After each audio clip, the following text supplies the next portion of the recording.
Il fait encore nuit ce matin de novembre, mais l'église Saint-Sulpice de Paris est déjà pleine de jeunes choristes de tous les coins de la France. Ils y sont venus pour chanter. J'aime beaucoup chanter.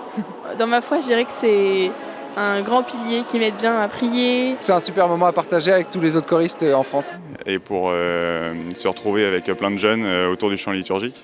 Pendant ces 2 jours de week-end, le Rassemblement national des jeunes autour de la musique liturgique Ecclésia Cantique a réuni plus de 120 chorales ainsi que tous les animateurs, les chefs de chœur, les jeunes professionnels et les amateurs passionnés qui sont prêts à mettre leur talent au service de l'Église.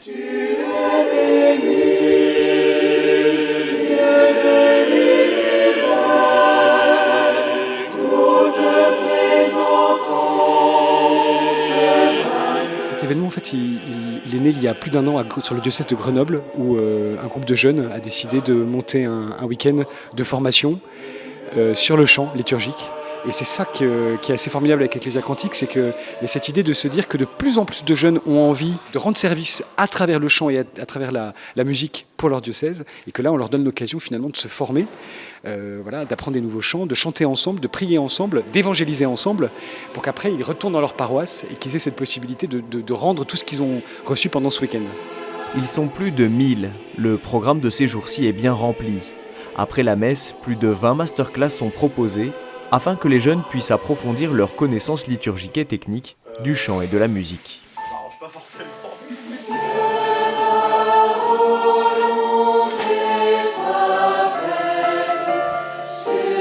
fait, j'ai jamais fait de solfège et du coup, c'est hyper compliqué d'animer quand on connaît pas la musique parce qu'on connaît pas trop le rythme. On a appris la technique pour animer l'assemblée, à bien accorder l'aspect liturgique et à faire chanter l'assemblée. Votre geste a toujours passé par le même point. Je refais.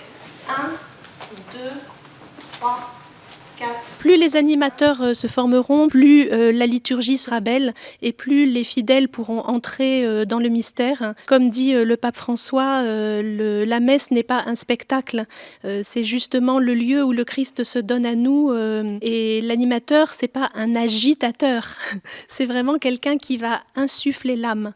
Donc il doit vraiment rester discret mais présent et donner envie de chanter et susciter, faire entrer dans la prière.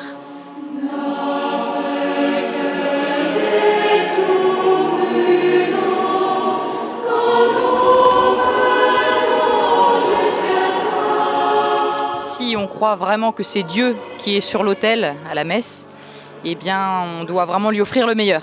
Un effort doit être constamment fait pour que ce soit très beau et au service du beau, et du beau par excellence, c'est Dieu.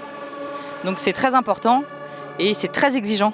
Donc il y a beaucoup de travail pour que la musique soit de bonne qualité, bien composée et bien réalisée.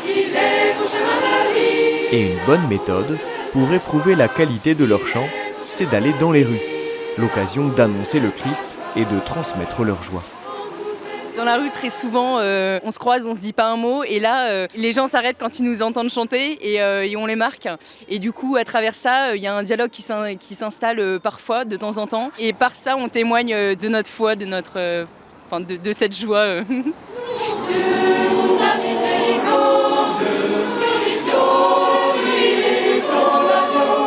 On est tombé par hasard, on mangeait dans le quartier et on a entendu les chants. Et j'aime beaucoup les mélodies, plusieurs voix, je trouve que c'est beau tout simplement. C'est plutôt un message porteur de respect, de joie, d'envie de partager des choses.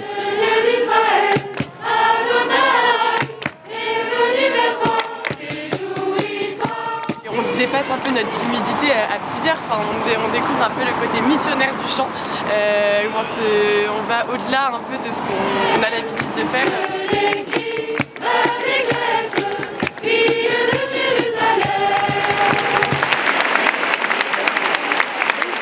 L'évangélisation, c'est quand même pas si simple. On voit bien que si on s'approche vers des gens, il y a beaucoup de difficultés, de murs qui peuvent se dresser entre nous. Je pense qu'il y a une intuition de ces jeunes de voir que par le chant, on touche non pas l'intelligence d'abord, non pas une affectivité de surface, mais on touche le cœur des personnes qui sont là, et alors la rencontre peut avoir lieu, alors on peut essayer de partager notre foi, notre joie d'avoir rencontré le Christ.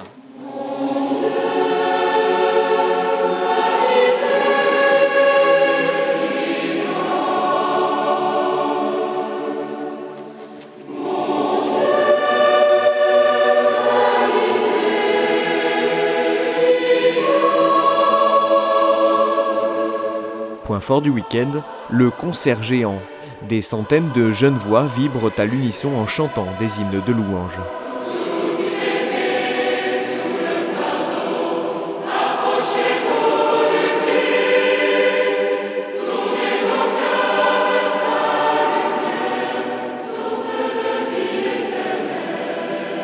Le concert se clôture, 1000 voix s'élèvent en un seul chant à la Vierge Marie.